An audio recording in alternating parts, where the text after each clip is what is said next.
Hi everyone, welcome back to my channel and thank you for stopping on today's video. So in this video I'm going to show you how to create a card using this Welly template. It came from the recent issue of Papercraft Essentials 225 and this was the Potting Shed Luxury Paper Kit. I did create a card using one of the Wellies, you can see it in the bottom corner here, but I'm going to show you how to create the card and how I created my card using this template here. So I do cut this up into 3 different pieces. So the camera's not quite focused on this here, but the first thing I'm going to do is cut around the very outer white border of this Welly you can see here. So basically we need to create sort of 3 different parts to create a full Welly card.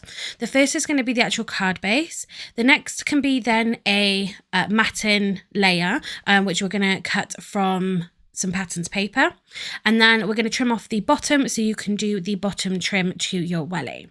So again, you can see I'm just literally going around this white border first of all, and this is going to be our actual card base, what we're going to make our shaped card from.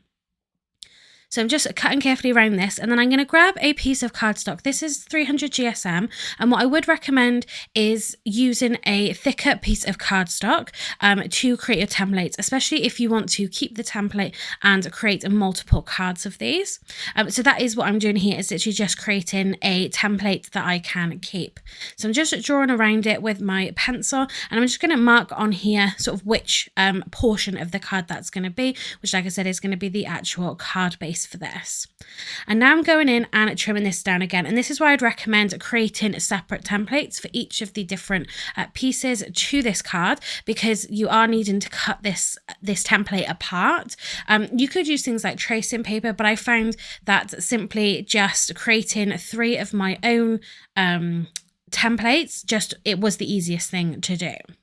So with this one, I'm going around the black outline of this template, still keeping the bottom trim of the sole of the Welly attached, but you can see I'm just taking that white border away and cutting right onto that black line. So you want to take your time with this. I have sped this up, but this did take me a little while. But again, if this is a template that you want to keep, then I would definitely recommend taking your time with it, and again, just creating your different templates.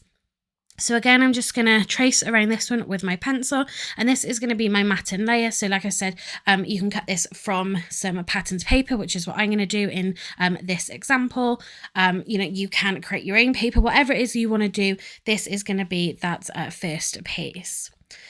And then simply for the tread of the Welly, I'm just going to cut that piece off, very, very simple. And again, just trim around it. So when I created my sample for the card, for in the commission, I didn't do any of this. I literally just cut it all apart in pieces. As you can see here, I cut it apart, but I didn't make my own templates to keep. So I wanted to make sure that I sort of had this one available. And then you do have buckles that you can just trim out on the same page. But I'm actually just going to create some templates for these as well, because it does have that decorative element to it. So again, just trimming this, because there was 2 of these buckles on the page. I did decide just to cut up both of these because they weren't going to match the pattern paper that I wanted to use anyway. So you can see that I'm cutting just this rectangle. This buckle would be so easy to create if you just from basic shapes, you know, and all you need to do is round the corners if you want that round look. But we've got the buckle, and then we have the strap, and then I'm going to have this piece in the middle here. You can see again, I'm just trimming it out, but again, you could literally just use a little scrap piece of card to do this. But again, very, very simple, just to create that base. So even as a minimum, you know, creating your card base like this is very, very simple. So you can see I've cut it all out there, and I'm just layering it back up so you can kind of get a gist of how this is going to look. And again, this can be kept then to use multiple times. So I have then just trimmed around my templates again onto some 300 GSM cardstock. So I'm doing it twice, but again, it's because then I can keep my template. I'm just rubbing out any pencil lines, but for the card base itself, you will need 2 of your biggest Welly shapes. because then we're going to obviously stick them together to create the shaped base. Thankfully on this, the top of it is nice and straight, and I'm basically just going to take one of these, and I think this was about a 1/2 inch tab that I created, so just scored. I'm going to add some glue, and I'm just going to pop the other one on top of this, and that's going to create our shaped card. This is how I prefer to create shaped cards, so you get that full look. I simply just add a score line onto the back piece, and then you can see that it'll fold as, or open up as a normal card does, and you've got then a shaped card base. So next then, we're going to create a layer, so our first matte layer to go on to our Welly. So this, I filmed this around the time, it was just before Mother's Day, so I wanted to create a fun kind of Mother's Day card. I pulled out, this is an older paper pad from Hunky Dory. It was one of their floral jewel pads, so they are double-sided. They are slightly on the thinner side, so don't use them too much, but you can see I've got quite a lot of scraps here, so I might have a look at trying to use some of this up. And all I'm doing is just finding a piece that I really want to use, so for the pattern, and then I'm thinking I'm going to trim into this, not how I normally would, but I wanted to kind of get the most out of the pattern and onto the Welly. So I'm just trying to work out how I want to actually cut this piece down, and again just using my template then for that matting layer, I am just going to trace around it with my pencil and cut it out again. I would like to explore kind of shaped cards a little bit more, because I do really enjoy creating them. I think it is a fun, different kind of card, and this one isn't too big either. So this should fit into a standard size envelope. Whether it'll get into an A6, possibly. I haven't actually tried to get it into an envelope, but it really isn't too big at all. So again, we're just going to cut all of the pieces. We're cutting the trim off the bottom. If I remember correctly with this, I don't cut the tread into the bottom. I think I just cut it off. Because I think then we're going to add the trim from, or maybe I started it and then sort of didn't think that I needed to, because we're going to add a black trim across the bottom of this. Or maybe I didn't and I cut it all out. I really can't remember, but I thought I did that. Maybe I did that on my sample. I'm not 100% sure, but with the trim at the bottom, you just need to make it smaller than the tread that we're going to add to the bottom of this. But you can see you've got that nice white border all the way around, again because we have made our card base, and then we have our first layer on there. And then for our tread, I used a piece of black glitter cardstock for this, just to make it a little bit more of a glamorous Welly. And I think this would be great for lots of different occasions. You think, obviously I'm doing kind of a mother's style card here, but you could do a kid's Wellington boot. You could do, of course, a dad's. That'd be perfect for Father's Day coming up next month. Lots of ways that you can adapt this just by how you purely decorate it. So, it is quite a basic shape.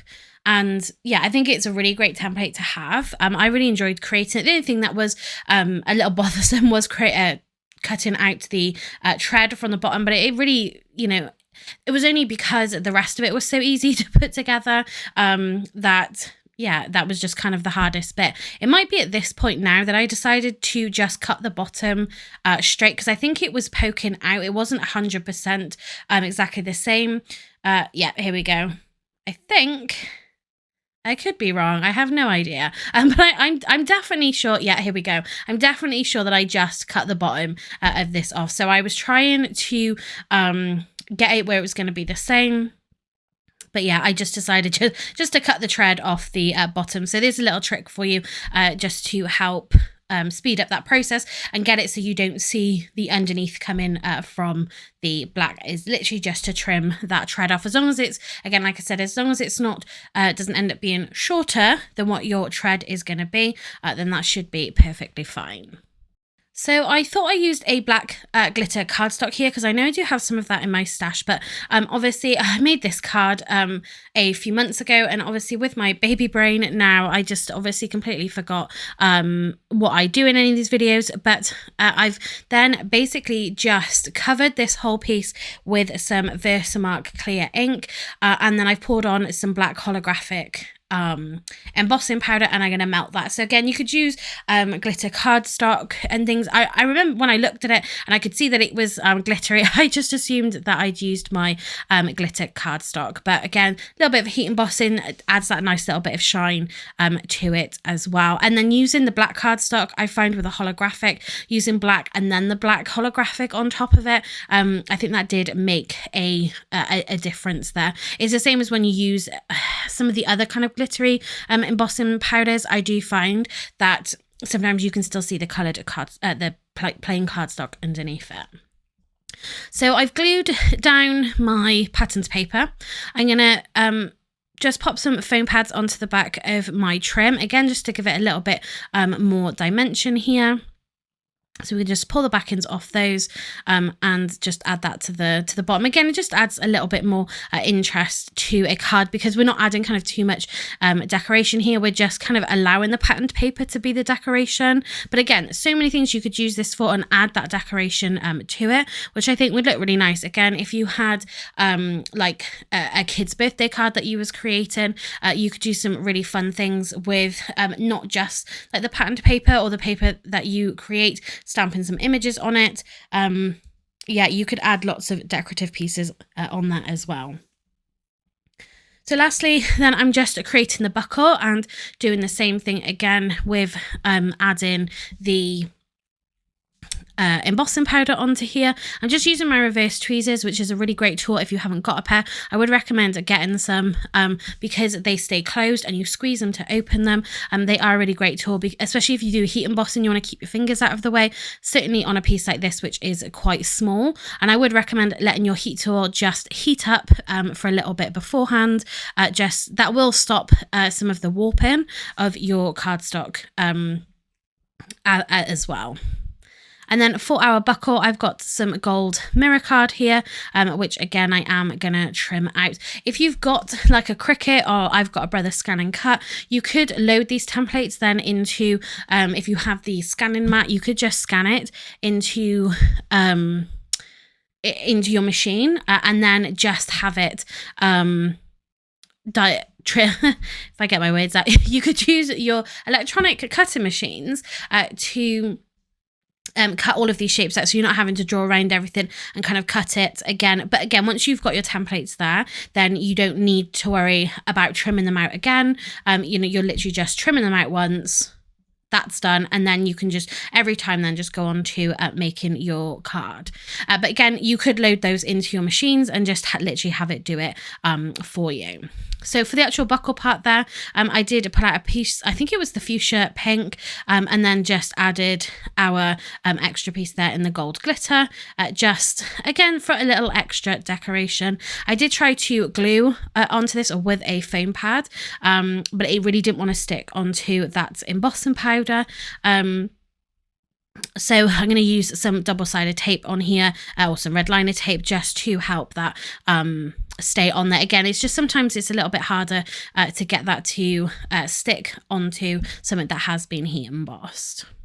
So there's our really cute little buckle, and then we can just add that. Again, I'm going to add some foam just for that extra bit of dimension, and yeah, that's going to go then on the top of the boot. So even though, you know, you look at the template kind of in the in with the kit, and you look at the papers and things like that, just look at it as the template. That's all it needs to be, and you can see just, you know, it's a great little card, something fun, something a little bit different, and I think they're just really, really cool. And again, you can use them for so many different occasions. So like I said, when I created this was around the time of Mother's Day, so I am just gonna stamp a quick sentiment on here just so you can see you know, obviously how this can be used then to create a finished card. So that's I'm pretty sure it's the colour of Tonic Studios. I think the stamp came out one of the older issues of probably some kind of Papercraft. So chiseled over that same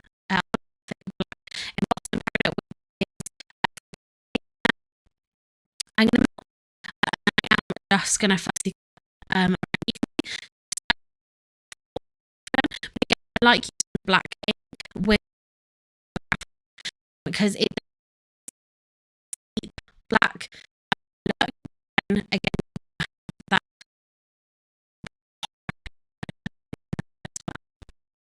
first I'm going to add that onto again previous video. I do walk cards. I'm pretty sure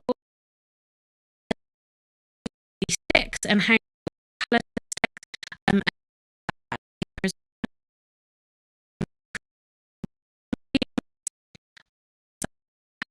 we can create some cards with, but if you haven't sale below that magazine from the local shops, then you will be able to post it on the website. But that is a finished look at this Welly card, and again then just shows you how you can use that template to create this card. And I'm just bringing back those templates so you can see again a nice strong heavyweight cardstock for your templates, so you can use them over and over again. So that's it for this video. Thanks very much for watching and happy crafting.